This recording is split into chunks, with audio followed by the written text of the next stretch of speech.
So my name's Kennedy Horton. I currently live in Dublin, Ireland, but I'm from the U.S., born in Mississippi, lived there until I was about seven, eight, and then moved with my family to Pakistan. So I've got three siblings, two sisters and a brother, and so the four of us with my parents moved to Sindh, so southern Pakistan, to the Sindh province.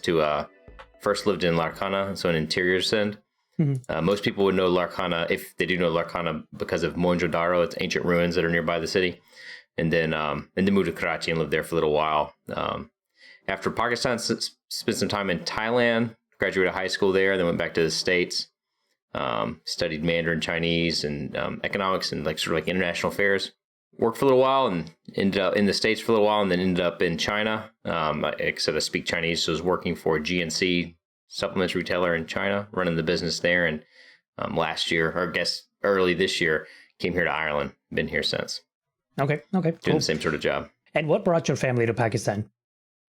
Yeah, I guess different things. My parents do sort of like the NGO humanitarian relief work. And so, I guess the question would be for them, what led them to Pakistan, but we ended up there and then doing that sort of work, again, in the Sindh province mostly. And then you said you were there when you were 7 years old. That's when you moved to Larkana. Yeah, I think I was 8, and then, so I think I just turned 8 or so, and then moved to Larkana, lived there for 3 years, and then moved to 3 or 4 years, and moved to Karachi and lived there. I guess it was 3.5 years in both places. In both places, yeah. Yeah. So Larkana, I think I already told you Larkana. Again, I don't know much about it either. When I think of Sindh, the only city that pops into my mind is Karachi, right? The biggest city in the whole province. So that's a shame. Larkana, yeah. I checked on Google Maps. It's about 6 hours away, I think, by car from Karachi. Yeah. So it's not like it's even close like Hyderabad or, some other relatively nearby city. So even I don't know much about it, and I'm sure a lot of the audience doesn't either. To be honest, especially those of us living outside of Pakistan. Honestly, when we go back, we visit our families, usually closer to the big cities. And that's where our families often are. Or if it's not a big city, then it'll be a rural area, probably not Larkana. Yeah. But somewhere, and then we're kind of in that vicinity, and then we travel a little bit, but not so much in our own country sometimes. But it'd be good to understand a little bit more about life over there and how you found it. What you remember of it? I know you were a kid, but I'm sure you have some memories. Yeah, lots, right? Lots of memories. One reason people know Larkana is that it's the largest city from where the Bhutto family's from. So Zulfikar Ali Bhutto and then Benazir Bhutto, they're from that area, and so Larkana is sort of their claimed home in a way. It's a really strong PPP presence.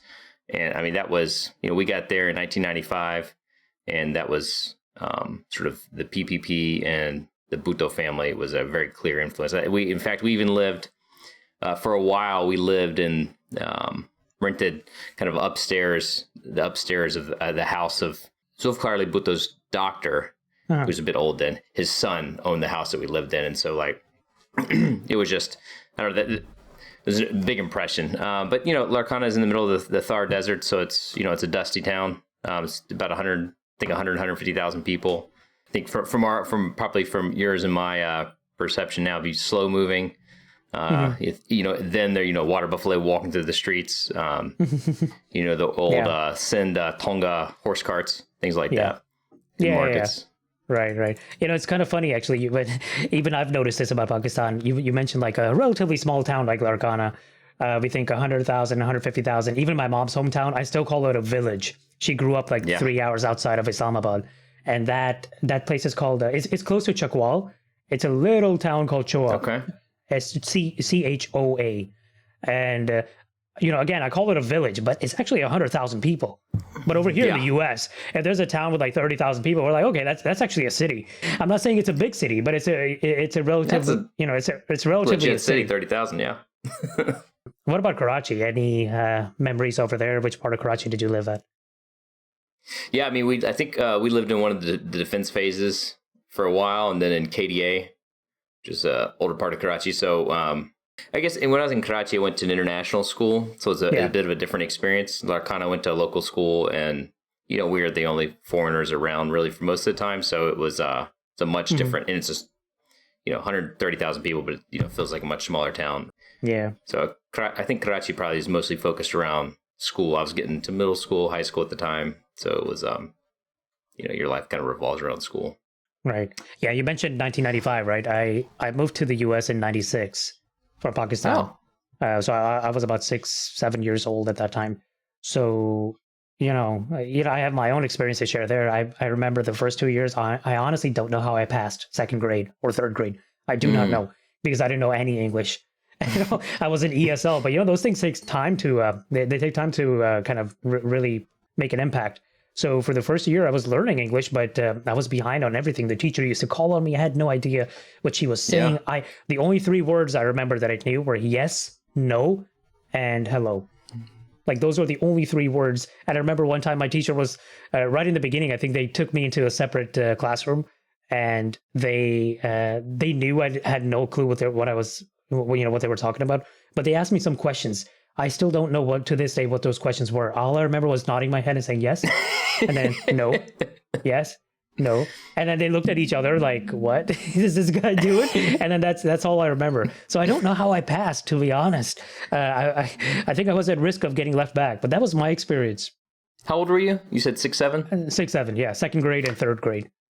So I mean, one of my sons is 7 right now. Yeah, and he just learned English this year. Chinese is his mother tongue, and so when he moved to Ireland, he spoke. I don't even think he knew how to say yes. And we're homeschooling now because of COVID and other reasons. But in the beginning, he was in a school. And something interesting I noticed is, literally understood nothing. Right? Absolute zero. He couldn't communicate. Again, he didn't even know how to say yes. But he was strangely, so if I was in that situation, I feel like pretty uncomfortable. I feel like quite self-conscious. He was shockingly cheerful, very accepting of the fact he had no idea what was going on, and strangely satisfied with it. Wow. Did you feel like that way at all? No, I was nervous as hell. No, it seems like a normal reaction. Okay. Yeah, I was really scared. I remember my mom dropped me off, and on the first day of school, I cried. I cried on the first. I cried for a good week. Like I would cry in front of the teacher. I cried. The students would obviously, not look at me like I'm one of them. It was just a strange experience. It took a while to make friends and stuff. And this was not out there, by the way. This was Brooklyn, New York City. So it was a very diverse school that I went to. Very diverse. There were a lot of other kids in the same boat as me. I remember even like in 5th grade. By that point, I had caught up. Obviously, I was well immersed. And this other Pakistani kid was brought into my class, and they brought him in just because I was there. So I was going to be like his buddy to cool. Bring him up to speed. Yeah. So I was his translator basically. So, I kind of gave him, the ropes and everything, and helped him around, and, kind of helped him communicate with the teacher back and forth, because again, he was in the same boat as how I used to be in second grade. So this was a very diverse school, but I was nervous as hell. So it's pretty commendable about your son taking it so relaxed. That's cool. Yeah, it's a mystery. Part of it might be, it seems like you've moved around a lot too, right? So China, you said Thailand before that. I'm not sure if your son was exposed to all that, but it seems like you're pretty much on the go throughout your life. So he might have inherited some of that adventurous mindset. Yeah, he hasn't traveled that much. That was some of his first things. I think he just has a unique personality. That's what it seems like. So, because awesome. I think my reaction would be the same as yours. That seems something I can understand a lot more. Oh yeah, for sure. So, for you, I was going to kind of try to relate this back to you. You moved to Larkana, you were 7 years old, right? And now you're suddenly in a completely different world. And it's not like a city like Karachi where you can have an American school possibly to go to, right? How was that experience? Do you have any memories? How did you even go to a local school? How did that work out? Well, there was so there's government schools, and then there was a new English medium school that had just opened, really super small. I think they just had 4 classes. And so we joined that school. I was in a classroom with maybe 8, 9 other students. And so, just to put in context of what Larkana is like. So this is a private school, right? But you're in Sindh, it's super hot, right? It's super hot, but the school doesn't have any air conditioning at all. So it's a private school, but it's still pretty basic. Everyone's sharing one glass to drink water and stuff, that sort of situation. I remember that too. Yeah. Yeah. The Muslim glass and then the non-Muslim glass. That's, no, I don't remember that, but you don't remember that? That's yeah. They had that. Oh, of course. They had that? Okay. No, that's surprising to me, but yeah. Okay. Yeah, so I mean, large like a cement water cooler, but because we weren't accustomed to drinking after people, we brought water bottles. Oh yeah, yeah, that makes sense. Yeah, of course. Yeah, as one right. would, but Yeah. it's just fun, right? I mean, you're in a small class. We had, I guess, 8 to 10 students.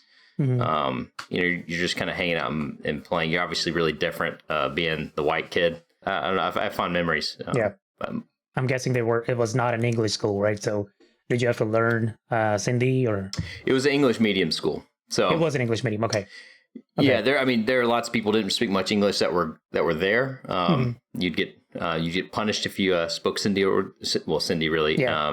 And there's a lot of Sindhi speaking, but it was an English medium school. So I took Sindhi class, Islamic class, Urdu class, but classes were in Sindhi. Yeah, okay, so it wasn't a complete, linguistically speaking, it wasn't a complete culture shock, but yeah. Yeah, it wasn't your experience. Yeah. Wasn't your experience. Yeah. So I'm sure still very different, obviously. Again, it's a completely different world. I'm sure you realized that when you got there. Like, what the hell just happened? Yeah, it's really different, man. It's really different. Very different. I think as kids, of course, when you're a kid at that age, you don't really question much. Exactly. All right. You just do it, right? Yeah, you just do it. It's different. You don't think about the alternatives, like, Yeah, I mean, I felt some of that later on in different stages, but yeah, that 7, 8 years old, you're just kind of hanging out, right? You're just watching, and you having fun with people. So yeah, did they have like physical punishments? You mentioned punishments. Yeah, I was I was thinking back about it, and it was this weird mix of like a level of like wild freedom and severe physical punishment. So we had one teacher who used to walk around school with like a 4-foot inch thick cane and would just like indiscriminately hit kids. Like sometimes, like absolutely, we have very difficult to understand why, just very strange, some random punishment. But then, I had some teachers who were 18, 19 years old. Yeah. You could do anything with them. I mean, they wouldn't punish. So it was a strange mix. So yeah, there was physical punishment, but there was there's plenty of messing around too. Yeah. Was this a public school or a private school, like a government school? It was a private school. Private, yeah. Okay. So I told you I went to second grade here, right, in the U.S. onwards. But in first grade, I went to first grade in Pakistan. And I remember a little bit of that experience. I remember that one big water, whatever you want to call it, the tank. And there was a shared glass tank for everybody. Yeah. For the whole school, there was a shared glass. You would just drink out of that. Was it chained on? Yeah, it was chained on. Yeah. Yeah. A steel the glass. metal cup chained on. Yeah. That's funny. It's funny. I thought it was just my school, but I remember that. And I remember drinking out of that too. And now it's pretty gross now that I think about it. I'm kind of a germaphobe, so that was back then not an issue. Very bad for you. Yeah. And the second thing I remember is getting hit on the hands with rulers. So they were thankfully not too hard on me, but like as a punishment to the whole class. If the class did something naughty, the teacher would go around and hit everybody twice on the hand. Not too hard, but just to kind of teach us a lesson. So I remember that. But my brothers, my older brothers, they dealt with a lot more. There's a lot of funny stories that came out of that. My oldest two brothers are twins, and they apparently got beat up a lot by their teachers in high school. And they tell this story a lot. They went to a government school, so it was not as structured as a private school. There wasn't a lot. Nobody really kept an eye or oversaw the teachers. Some of the teachers held grudges on their kids. Our school was right next to a government school, and so I could hear the screaming and kids literally climbing over the wall. It seemed like it was wild, absolutely wild. It seemed like a lot of fun. Completely. Yeah, it's like a jungle, honestly. And the teachers are like that too. I'm not saying this is always the case, but this was the case back then in the 90s at least. That's how my brothers describe it. And anyway, they had one teacher who used to beat the crap out of them. They graduated, they moved on, and then my older brother, who was younger than them, went to that high school. And that same teacher beat him up, and he came home and he told my brothers. My brothers were in college at that point, so they decided. Well, one of them decided to get all his friends, like 16, college boys and stuff, and they just went and raided that school, and they just started beating up the teachers. And apparently, that one teacher who gave them a really hard time, they picked him up and they threw him down the well. Like there was a school. Wow. So it was rowdy. Yeah. I mean, yeah. And then they left. Like, I was like, how did you get away with all that stuff? But this apparently went down in Pakistan. This kind of stuff was all the time, like teachers versus students. Teachers got a gang of their own. The students got a gang of their own. In government schools, that's what happens. And this was in Lahore. This is Lahore. Okay. Yeah, it's wild. Yeah, I hope that kind of stuff doesn't still take place. I think in private schools, they've almost completely removed it in Pakistan. Not a lot of private schools do it anymore, but government schools, I'm not sure. Yeah, I don't know. Yeah. I don't know. Be a good thing to find out. Yeah, I know. You think about punishment. We had, we were like, I guess 3rd, 4th, 5th grade. So we were still like, like kids, right? We weren't like high schoolers. We weren't any sort of threat to the teachers. And I guess because a lot of the teachers we had were super young, that sometimes they would like they would use like, like whiteboard erasers, especially the young ladies. They'd hit with like a whiteboard eraser or a ruler, and it just wouldn't be effective. And they weren't willing to do something else. And so at some point, I remember we just, a lot of us just stopped listening to them. We had one teacher, I think she was an art teacher, maybe it was an Islamiyat teacher or something. But her punishment was, she just resorted one day to the punishment of, you get to stand up and put your arms, stand up if you did something wrong. Next step was put your arms out and then stand on your chair. And at one point, the whole class was standing up with the arms out. And then she made us stand on the chair. I'm not sure why that was a punishment, but we had to stand on our chair and then stand on top of our desk. And like, that was a punishment. The whole class is out there staying on the desk with punishments. And then one of my friends just yells, "What now, teacher? What now?" And she just burst into tears and ran out the room. Huh. There was one punishment called the teacher would tell you to become a chicken. Have you ever heard of that? Oh, Murga. Become a murga.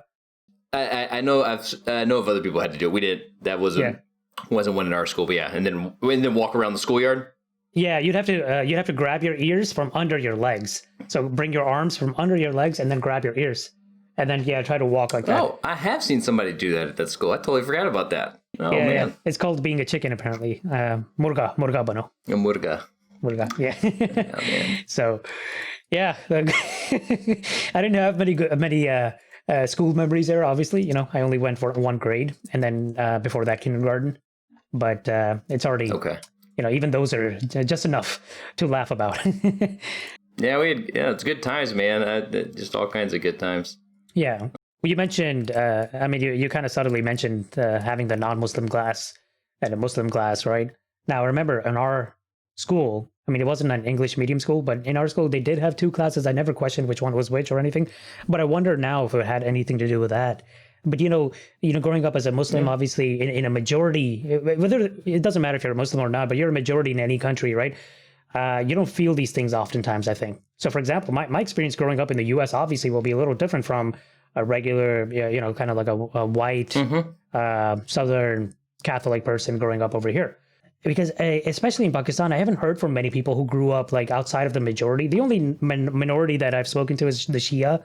They're about 10, 20% of the population. Still not that bad. They still have a community. There's Christians in Pakistan.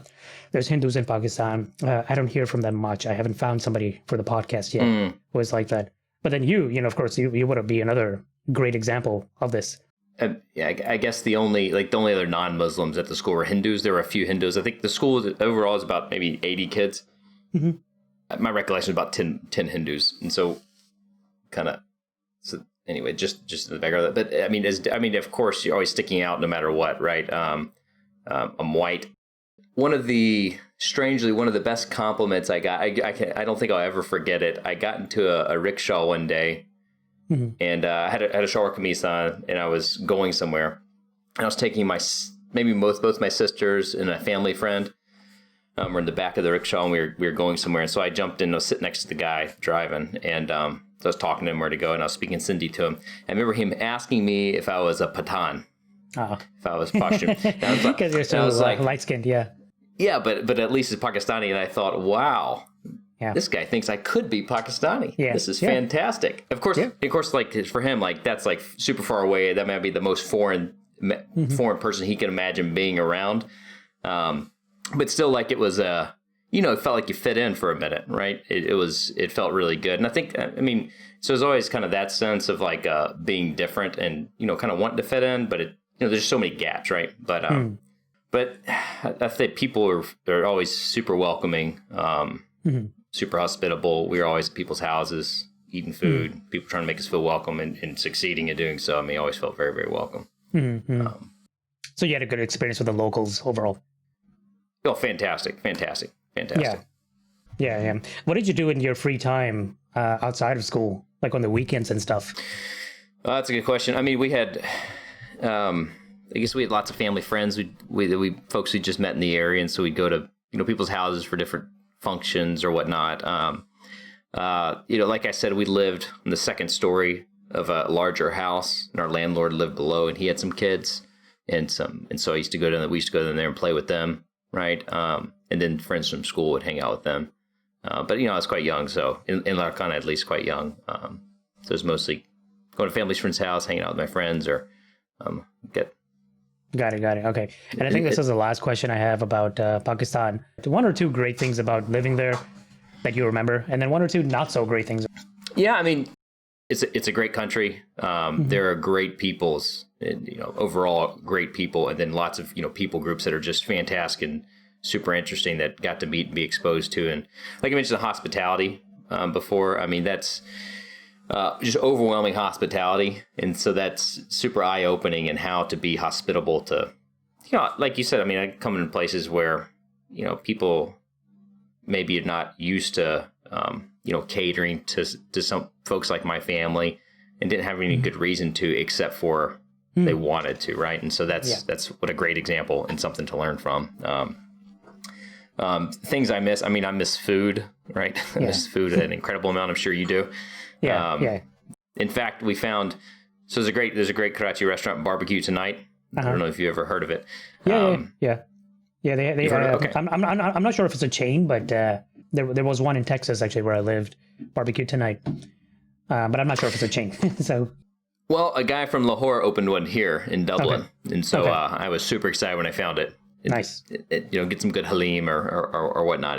Fantastic. And I think one thing great about Pakistan is the geography. So we're down in the desert, right? The desert has its own type of beauty, but it's certainly an acquired taste in many ways.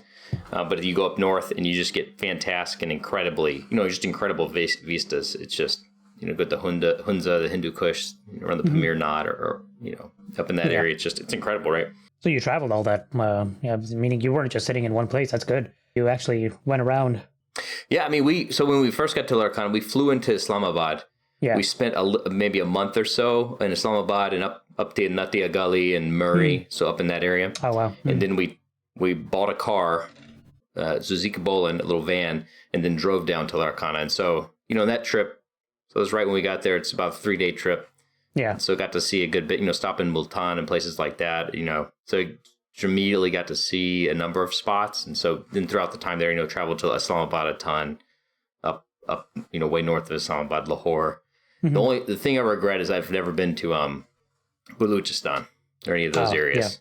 Yeah. And that's most of my family has, but for whatever reason I didn't get to make it out there. So love to go to Quetta. Haven't been.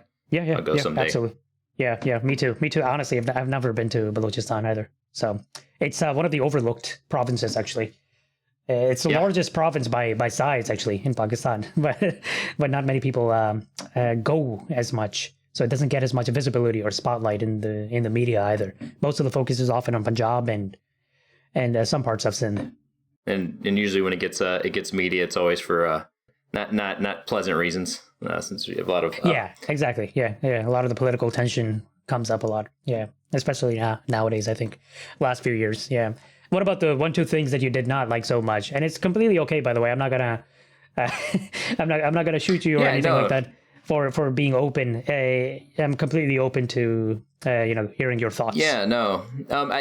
It's always I think growing up in a place where your family's not from, and so like Pakistan is I think society is very strong in a country like Pakistan, and government's much weaker, right? A lot of life revolves around familial ties, other societal ties.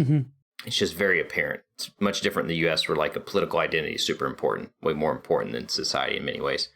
And so you're always the outsider in a place like that. It's just more and more apparent. And so that's just. It's not always pleasant, and so that's that's nothing to do with Pakistan, really. I guess that's just the fact that I was a obvious foreigner tooling around. So that's one thing. And it's growing up in a place like Larkana, it's something I'm very thankful for. But it's complicated. But seeing poverty Mm-hmm. right along with wealth, and sort of seeing that disparity. I come from the U.S. Like there's lots of security there, and very apparent. It met lots and lots of people who just don't have sort of that financial or whatever security, and so I think as a kid that can be tough to see, but it's a real world, so it's also good to see. Yeah, you're right. Yeah, some of the things I've seen in Pakistan are unimaginable sometimes over here. Like I remember one time when I was like 10 years old, seeing on the streets this guy, kind of a disabled guy. His legs weren't working. Now he didn't have a wheelchair. He was on some type of like mat type thing, like some kind of wood board, and then he was dragging himself on the street with his hands. Like, so he was basically on his stomach, and he was dragged. I was like, again, as a 10-year-old, I was kind of traumatized to see that, because I wasn't used to even those a few years in living in the U.S. But keep in mind, 10 years is not that long. My life is still getting shaped, so I hadn't seen much of disability in general. But then on top of that, to see that, and then come back to the U.S. and be able to compare to, I started noticing more of the treatment of disabled people and and similar types of folks over here. And it was like, night and day. I was like, that starts getting you interested in why those facilities don't exist always in some countries or some places. Yeah, it's heavy, right? That's a heavy thing for a 10-year-old to see. And then, like, you say that, I remember seeing a man, we saw people like that frequently, right? And it's heartbreaking. And then I see, at sort of a different level, I remember seeing a man sort of position someone who's disabled to bag at a good spot. Because they were presumably part of some sort of begging ring, right? And so this disabled person is getting taken advantage of in a even a different way than is apparent at first, and just sort of, being aware of that that can be heavy for a kid. Yeah, not a lot of focus on that. It's truth, right? I'm fortunate that it's not real. It's not actual. Not my own experience, right? I am fortunate. Yeah. There's a lot of very real suffering going on. Yeah.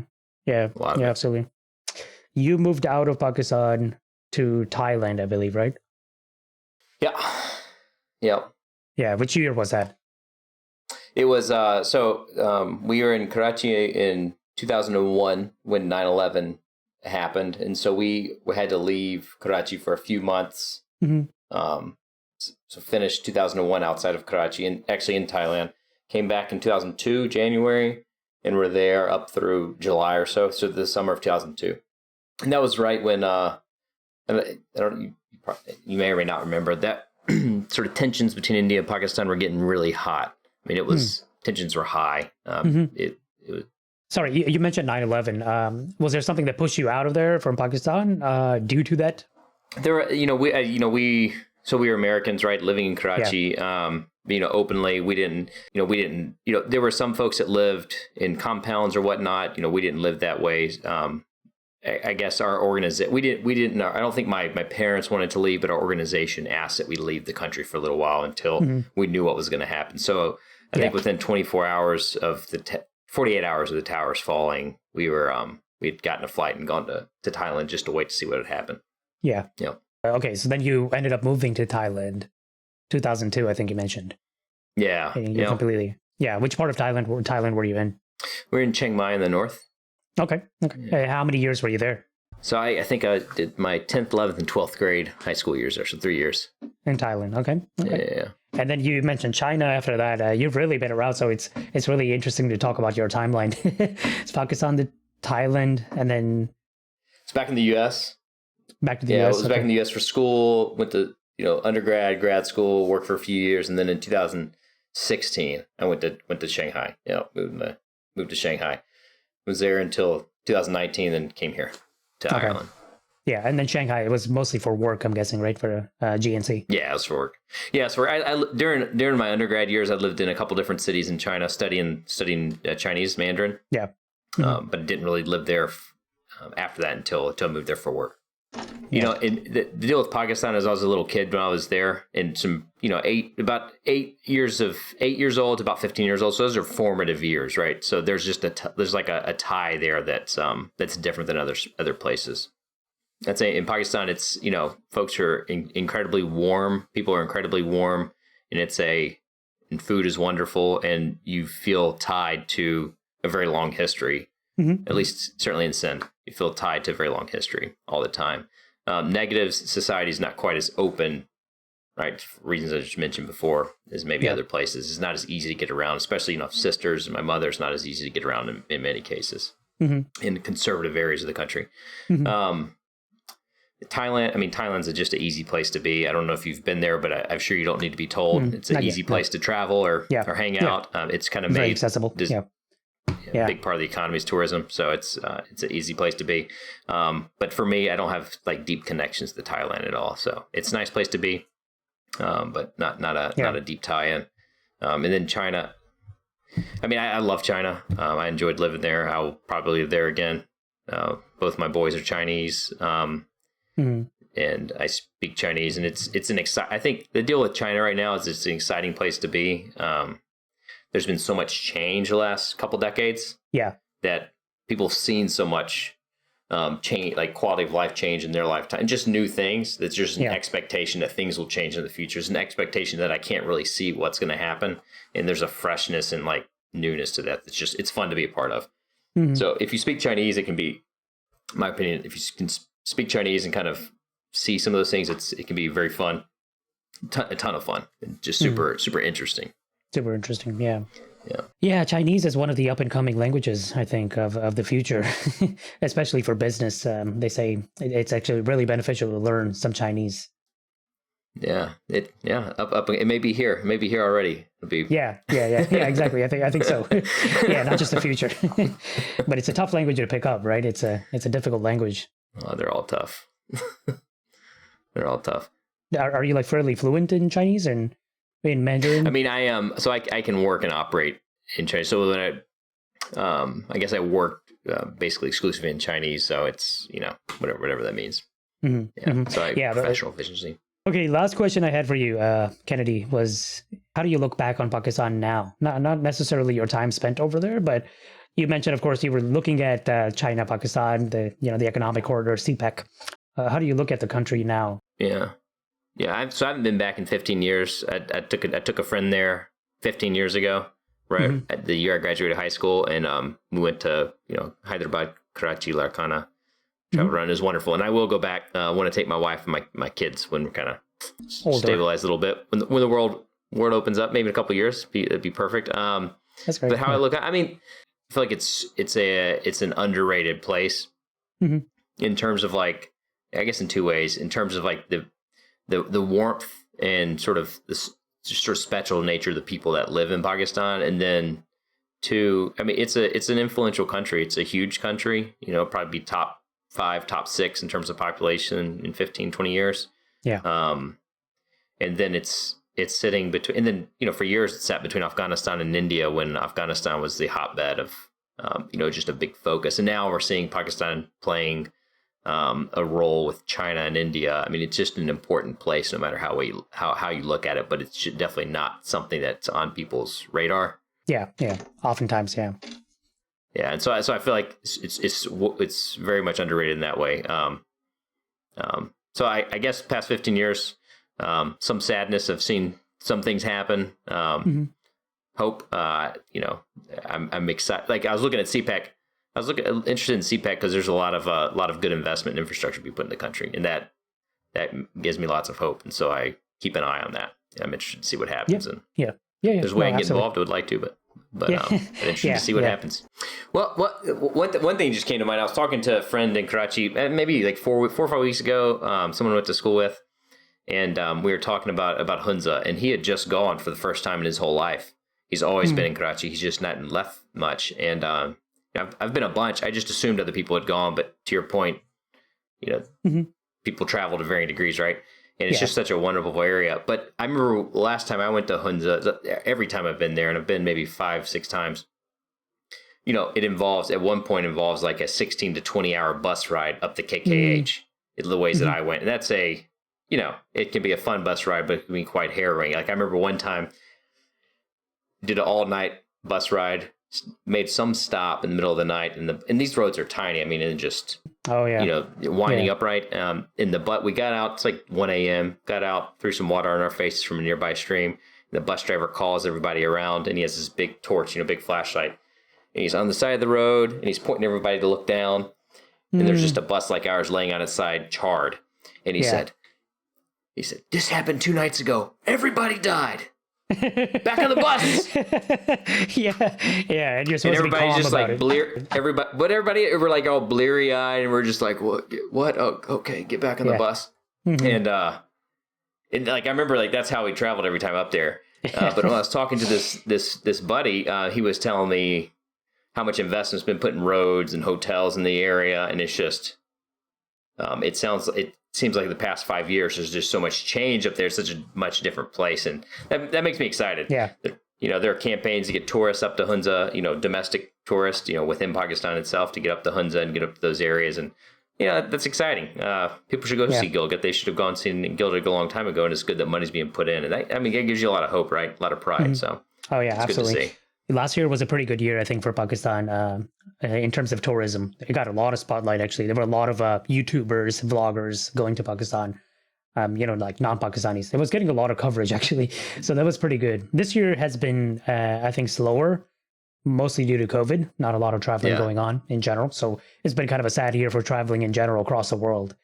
But yeah, Pakistan's been doing pretty well, I think, relatively speaking, versus 10 years ago or so, when the borders were like almost completely closed, and the war on terror was at its peak. It kind of limited traveling to Pakistan and nearby countries quite a bit. But that's gotten gradually a lot better. Well, I think domestic travel's been up this year. At least it seems like. I know a guy runs a sort of a new, like a tech startup travel agency. So not a travel agency, but a tech startup that does travel. I think they're up 30% year over year just because of COVID, right? For just domestic travel. Just for domestic, yeah. They're getting killed on international, of course, but domestic is up. So hopefully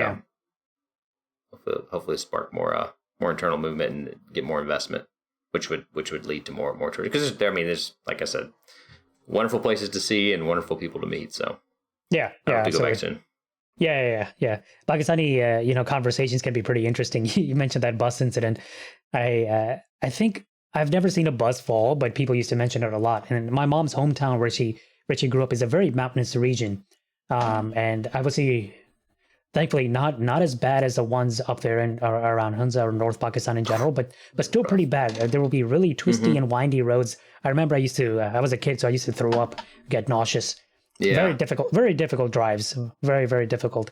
And yeah, you look right outside your bus window or your car's window, and then there was your tire, and there was maybe like a foot of road, and then that's it. It's down.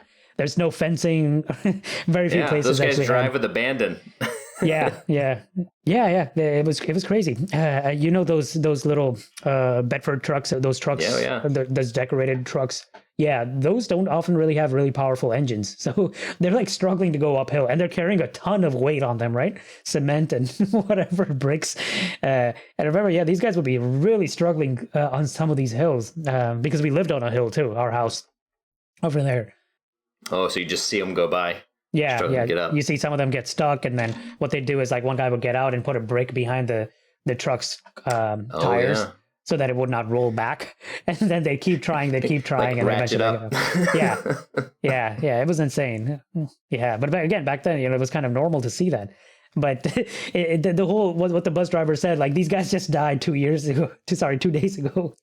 It's really sad, but it's also kind of dark. It makes me think of some of our talking styles are very direct sometimes, and it comes off as dark. Like, for example, there was a funny joke about this that somebody was mentioning about how Pakistani people talk, and one of them was like, if you go to the doctor and the doctor tells you, well, you have high cholesterol or something, right, or high blood pressure, and you go and you tell your friend might be like, hey, why are you so worried? And you'll be like, well, my doctor said I have pretty high blood pressure, so I need to start taking control of my body and myself. Then your friend would be like, is that motivating you or anything? Your friend would be like, dude, I just knew somebody who died a week ago from high blood pressure. And it's like, what? Is that supposed to help me out? Sounds helpful. Yeah. Like my dad just got diabetes. Oh, really? Okay. my uncle just died from diabetes 2 weeks ago. And so it comes out pretty dark.